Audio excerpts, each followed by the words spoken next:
আসসালামু আলাইকুম রহমতুল্লাহি ওয়া বারাকাতুহু। সম্মানিত দর্শক, অত্যন্ত দুঃখ ভারাক্রান্ত হৃদয়ে আপনাদের সামনে আজকের এই লাইভে আসলাম। সাধারণত বাংলাদেশের রাজনীতি নিয়ে কথা বলি, মাঝে মধ্যে আন্তর্জাতিক বিষয়াদি নিয়ে কথা বলি। আমি সাধারণত ঘর কোনো টাইপের মানুষ। সাধারণত নিজের পরিবার, নিজের ঘর, নিজের অফিস, ব্যবসা বাণিজ্য এগুলোর মধ্যেই আমি শান্তি খুঁজে পাই। কিন্তু গত এই যে আমেরিকা এবং ইরানের যে যুদ্ধ, এটা শুরু হওয়ার পরে আমার কাছে মনে হলো যে আমি আসলে ঘর কোনো মানুষ নই। পৃথিবীর অনেক কিছু আমাকে ব্যথিত করে এবং এই যুদ্ধ ব্যাপকভাবে শুরু হওয়ার পর আমি রীতিমতো ঘুমোতে পারছি না, খেতে পারছি না, কথা বলতে পারছি না। এবং কালকে সেই যে তারাবির নামাজের সময় পুরোটা সময় হাফেজ সাহেব কোরআনের তেলাওয়াত করছিলেন, আর আমার কাছে বারবার শুধু ইরানের কথা মনে হচ্ছিল, ইরানের জনগণের কথা মনে হচ্ছিল যে আমরা এখানে তারাবি করছি, আল্লাহ বিল্লাহ করছি, ইফতার করছি, সেহরি করছি, কত আনন্দ করছি। আজকে পুরো ইরানের মানুষ ঘুমাতে পারছে না। এবং কালকে যখন আমি এই তারাবির সময় কথাগুলো চিন্তা করছিলাম, তখনও আয়াতুল্লাহ আলী খামেনি, ইরানের যে সর্বোচ্চ ধর্মীয় নেতা, তার শহীদি মৃত্যুর খবর তখনও আসেনি। কিন্তু আমার মনে হচ্ছিল, বারবার মনে হচ্ছিল ইরানের কথা, আর মনে হচ্ছিল যে আমেরিকার যে আধিপত্যবাদ, এই আধিপত্যবাদের কবলে আমরা বাংলাদেশ কোন পর্যায়ে আছি। আমাদের দেশে সেই মার্কিন ডিপ স্টেট, তারপর আমাদের দেশের আলী রিয়াজ, আমাদের দেশের খলিলুর রহমান, আমাদের দেশের সেন্ট মার্টিন, আমাদের দেশের 24শে যে আগস্ট, জুলাই আগস্ট বিপ্লব, এরপর এত কিছু। মানে আমেরিকা যদি আমাদেরকে আসলে টার্গেট করে ইরানের মতো করে, ভেনেজুয়েলার মতো করে, তাহলে আমাদের আসলে কি করার আছে? আমরা পুতুল হব? মানে আমেরিকার যে পুতুল, সেটা কিভাবে হব? তার তো উল্লেখযোগ্য কোনো মডেল নেই। ধরুন সৌদি আরব, তারা আমেরিকার পুতুল, কিন্তু তাদের নিজের স্বার্থ আছে, বৃত্ত আছে, কিন্তু পুতুল হলেও পুতুলের সঙ্গে আমেরিকা কথা বলে। কিন্তু আমাদের সঙ্গে আমরা যদি পুতুল হই, তাহলে আমাদের সঙ্গে তো আসলে ফুটবলের মতো করে আমাদেরকে লাথি মারবে, গুঁতো মারবে। তো এই জিনিসগুলো আসলে খুব চিন্তা করছিলাম, ভীষণভাবে চিন্তা করছিলাম। এর মধ্যে আজকে সকালবেলা প্রথমে খবর জানলাম যে আসলে আয়াতুল্লাহ আলী খামেনি জীবিত আছেন।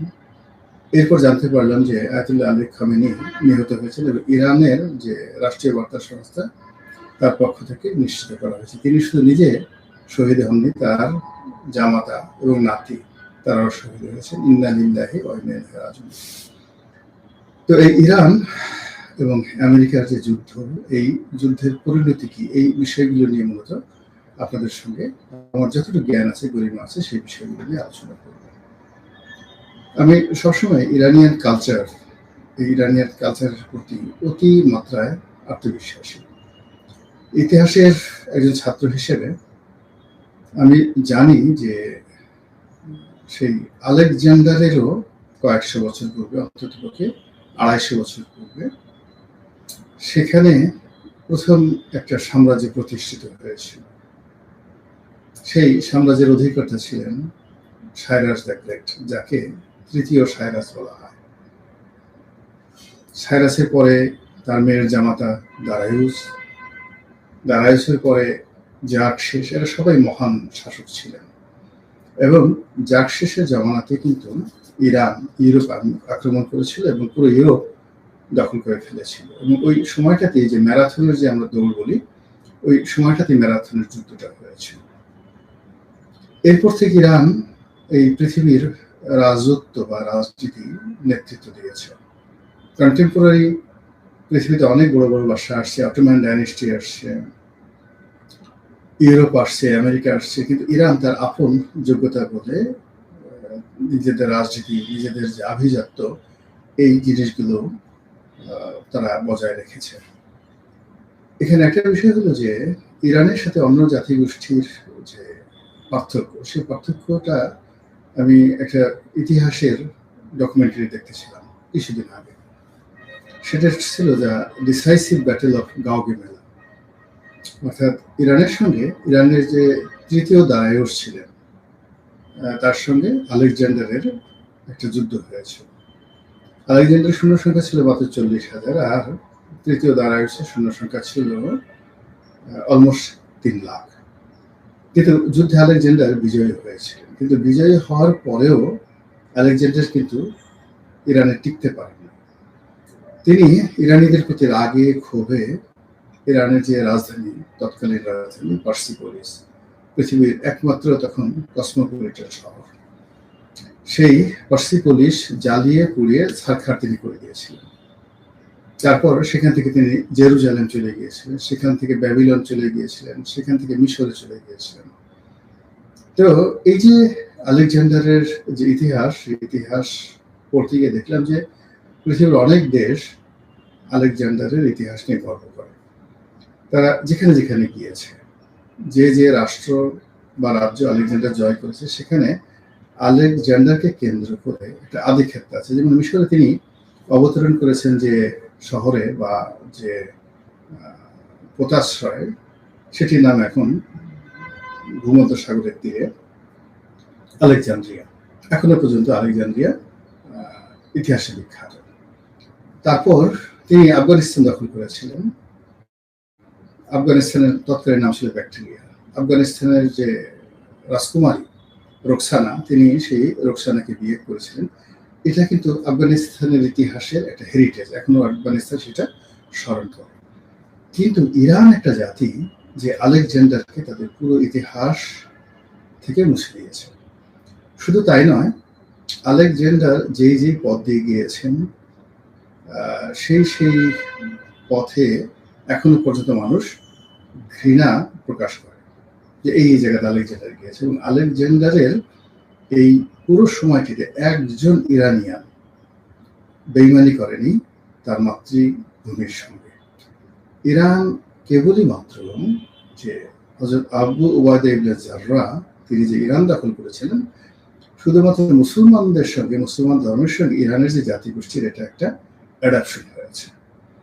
এর বাইরে ইরান কখনো কোনো জাতিগোষ্ঠীর সঙ্গে তারা অনেকটা নেকড়ের মতো কখনো আত্মসমর্পণ করেনি, কখনো একীভূত হয়নি, কখনো বিদেশি কোনো কালচার দ্বারা, রাষ্ট্র ক্ষমতা দ্বারা কখনো তারা বশীভূত হয়নি। এমনকি যে হালাকু খান, তিনি ইরান দখল করেছিলেন।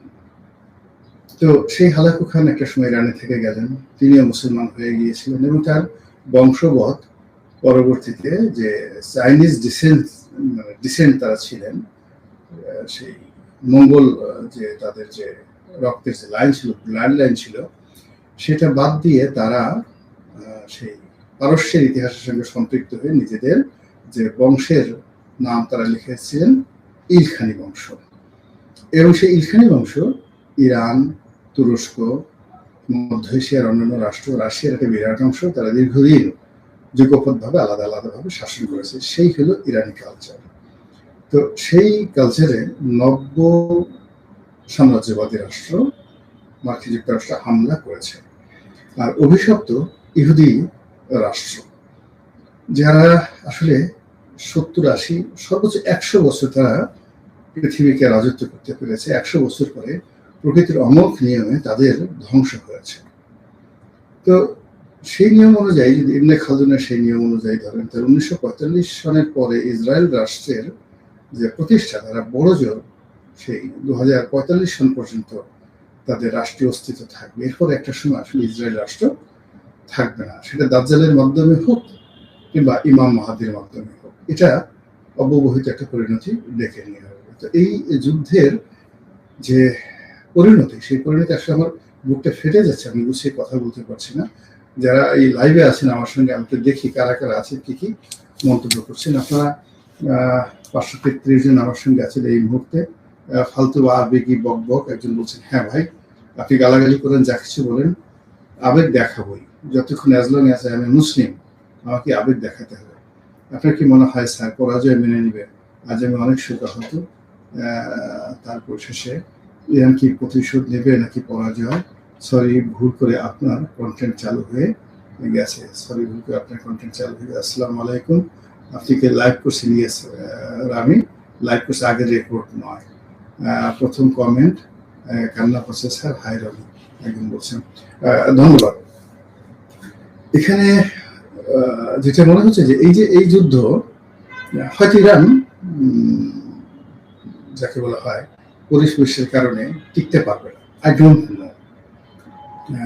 এই কারণ হলো যে এর আগেও আমেরিকার যে আধিপত্য ইরানের ছিল, বহুকাল ছিল। সেখানে এই যে রেজা শাহ পাহলভি, তার বাবা তিনি ছিলেন, তারপরে আবার এখন সেই রেজা শাহ পাহলভি যিনি ক্ষমতাচ্যুত হয়েছেন, তার ছেলে আমেরিকাতে বসে আছে, তিনি নিষ্পিস করছেন আসার জন্য। এটা ধরেন এই শতাব্দীর ইতিহাস। এভাবে আসলে বহুবার হয়েছে, কিন্তু এই বর্তমান যুগে যে প্রবলেমটা হয়, সেই প্রবলেমটা হলো যে ইতিমধ্যে আপনি দেখেন যে হরমুজ প্রণালী ইরান বন্ধ করে দিয়েছে, এবং সেই ইরানের হরমুজ প্রণালী বন্ধ যদি আগামী 15 দিন থাকে, 1 মাস থাকে, বিশ্বের পুরো যে জ্বালানি সিকিউরিটি, সেই জ্বালানি সিকিউরিটিটা তছনছ হয়ে যাবে। এবং আমাদের দেশে এই যে পেট্রোলের জন্য, ডিজেলের জন্য, এলএনজির জন্য আমরা রীতিমতো হাহাকার করতে থাকি।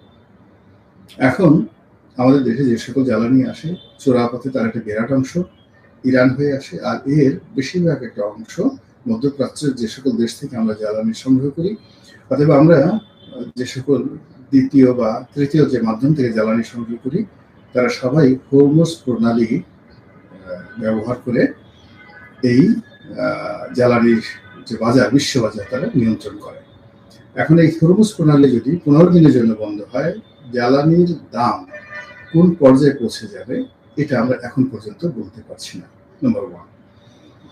নাম্বার 2 হলো যে যদি এই যে ইরান যেভাবে এখন পাগলের মতো আক্রমণ করছে, তার পার্শ্ববর্তী দেশ কাতার, তারপর ইরাক, এরপর বাহরাইন, এরপর সংযুক্ত আরব আমিরাত, এমনকি সৌদি আরব, সেখানে তারা আক্রমণ চালাচ্ছে।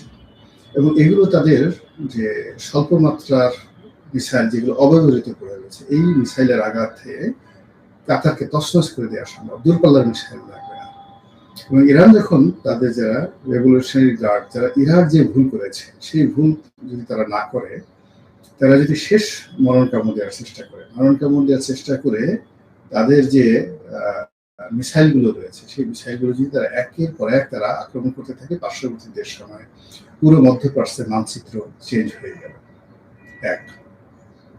দ্বিতীয়ত হলো যে তারা পার্শ্ববর্তী কুয়েত, ইরাক এবং অন্যান্য যে জায়গাগুলো আছে, তাদের সীমান্ত যে দেশগুলো আছে, সেই জায়গাতে যদি তারা স্থল বাহিনীর অভিযান চালায়, তাহলে পুরো মধ্যপ্রাচ্যে যুদ্ধ ছড়িয়ে পড়বে এবং এটা রীতিমতো গৃহযুদ্ধে রূপান্তরিত হবে।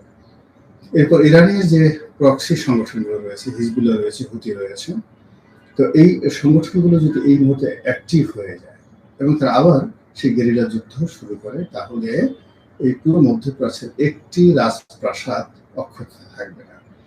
অন্যদিকে মুসলিম যে সেন্টিমেন্টটা রয়েছে, আমরা দেখলাম যে আয়াতুল্লাহ আলী খামেনি এই হত্যাকাণ্ডের পর ইরানের পাকিস্তানের যা শিয়া মুসলিম সম্প্রদায় রয়েছেন, তারা সেই মার্কিন কনসুলেট অফিস সেটা আক্রমণ করেছেন। তো মার্কিন কনসুলেট অফিস আক্রমণ করেছেন, এটা যদি বাড়তে থাকে, এটা যদি এশিয়ার অন্যান্য দেশগুলো, মুসলিম দেশগুলোতে এই ঘটনাটা ঘটতে থাকে, অর্থাৎ ইন্দোনেশিয়াতে, মালয়েশিয়াতে, এমনকি আমাদের দেশে যদি এই ঘটনাগুলো ঘটতে থাকে, এইগুলো নিয়ন্ত্রণ করার ক্ষমতা সংশ্লিষ্ট রাষ্ট্র সমূহের নেই। এবং এই একটা হযবরল অবস্থার মধ্যে এখন এমনিতে ইউরোপ এবং আমেরিকা তারা অনেকটা অর্থনীতিতে দেউলিয়া হয়ে পড়েছে। এই 3-4 দিন আগে টেলিভিশনে একটা অনুষ্ঠান দেখছিলাম যে একজন যাকে বলা হয় ফিনল্যান্ডের অধিবাসী, তিনি বাংলাদেশে চলে এসেছেন। তো তিনি স্ত্রী, পুত্র, সন্তান সন্ততি নিয়ে দীর্ঘদিন ফিনল্যান্ডে থাকতেন। তো এয়ারপোর্ট থেকে জিজ্ঞেস করা হলো যে আপনি ফিনল্যান্ড থেকে চলে এলেন কেন বাংলাদেশে? তিনি বললেন যে ওখানকার অর্থনৈতিক অবস্থা এমন খারাপ যে একজনের ইনকাম দিয়ে পরিবার পরিজন মেনটেন করা সম্ভব না। এই জন্য অনেক আগে আমি আমার স্ত্রী, পুত্র, সন্তান সন্ততিকে দেশে পাঠিয়ে দিয়েছিলাম। এখন পরিস্থিতি এত খারাপ হয়েছে যে আমি একা থাকবো এবং নিজের উপার্জন দিয়ে নিজের পেট চালাবো, এই অবস্থা এখন ফিনল্যান্ডের নেই। যদিও ফিনল্যান্ড পৃথিবীর সবচেয়ে শান্তিপূর্ণ দেশ, সবচেয়ে অর্থনৈতিকভাবে একটি সুসংহত দেশ, কিন্তু সেই দেশের এই ৩-৪ দিন আগে খবর হলো এটা। তো এর ওপর যদি ইরানের এই যুদ্ধ, আমেরিকার এই যুদ্ধ ইউরোপের বাজারের উপর ছাপ পড়ে, আমাদের গার্মেন্টস ব্যবসা কি হবে, আমাদের এক্সপোর্টের কি হবে, আমাদের আমদানির কি হবে, আমাদের এই মধ্যপ্রাচ্যে যদি যুদ্ধ শুরু হয়ে যায় এবং একমাত্র মধ্যপ্রাচ্যের দেশগুলোতে এই মুহূর্তে ১ কোটি লোক যারা কাজকর্ম করছেন তারা যে রেমিটেন্স পাঠাচ্ছেন, সেই রেমিটেন্সের উপরে কিন্তু সরকার টিকে আছে। আমাদের লোকাল অন্য কোনো আয় রোজগার নেই। তো মধ্যপ্রাচ্যের দেশগুলোতেই যদি যুদ্ধ চলতে থাকে দীর্ঘমেয়াদে, সেক্ষেত্রে আমাদের ওখানে যারা প্রবাসী ভাই আছেন তারা সেখানে সুখে শান্তি থাকতে পারবে না। তাদের অনেকের বেতন ছাড়া সেখানে কাজ করতে হবে, অনেকে চলে আসতে হবে, এবং আমরা এমনিতেই মানে প্রায় ২৩ লক্ষ কোটি বা ২.৫ লক্ষ কোটি টাকা ঋণের মধ্যে আছি। শেখ হাসিনার জামানাতে যে ঋণ ছিল, সেই ঋণ গত ১৭ মাসে কি পরিমাণে যে বেড়েছে এবং আমাদের রিজার্ভের অবস্থা যে কি হয়েছে, এটা আমরা আসলে কেউ বলতে পারি না। তো তার উপরে যদি আবার এই যুদ্ধ প্রলম্বিত হয়, তাহলে জনাব তারেক রহমান সাহেবের যে সরকার, এই সরকার এই দায় কিভাবে মেটাবেন? তিনি তো সবের মাত্র ১৭ বছর করে আসলেন, এখনো প্রশাসন বলেন, জনগণ বলেন, তার সঙ্গে এখনো পর্যন্ত সম্পর্কটা ওইভাবে হয়নি। একেবারে যাকে বলা হয় বাসর, যাকে বলা হয় স্বপ্ন বাসরও না, ঠিক অনেকটা হানিমুন পিরিয়ড চলছে, ফার্স্ট নাইট সরকারের। এখনো পর্যন্ত জামাতের ক্ষমতা, এখনো পর্যন্ত বিএনপির ক্ষমতা, এখনো পর্যন্ত সেই সাবেক যে অন্তর্বর্তীকালীন সরকারের যে ক্ষমতা, এটা একটা ভারসাম্য তৈরি হয়নি। এখনো পর্যন্ত এনসিপি বুঝতে পারছে না যে ক্ষমতা কি তাদের হাতে আছে নাকি জনাব তারেক রহমান সাহেবের হাতে আছে। সেনাবাহিনী, পুলিশ বাহিনী, বাংলাদেশ ব্যাংক, বিভিন্ন জায়গাতে র্যান্ডম পরিবর্তন হচ্ছে। আর সেই র্যান্ডম পরিবর্তনের মধ্যে যদি আবার এই যুদ্ধটা প্রলম্বিত হয়, আল্লাহ আমাদের ভাগ্যে কি রাখছেন একমাত্র তিনি বলতে পারেন। আল্লাহ আমাদের সবাইকে হেদায়েত দান করুন, হেফাজত করুন। আসসালামু আলাইকুম ওয়া রাহমাতুল্লাহি ওয়া বারাকাতুহু।